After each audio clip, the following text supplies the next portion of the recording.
हवा में रूसा तैसा जनम रतिया झुमा देके मनैबै भौजी। दिन हवा में रूसा तैसा जनम रतिया झुमा देके मनैबै भौजी।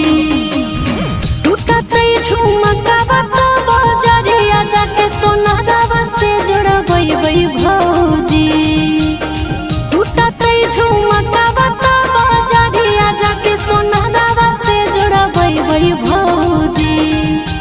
दिन हवा में रूसा तैसा जनम रतिया झुमा देके मनैबै भौजी। दिन हवा में रूसा तैसा जनम रतिया झुमा देके मनैबै भौजी।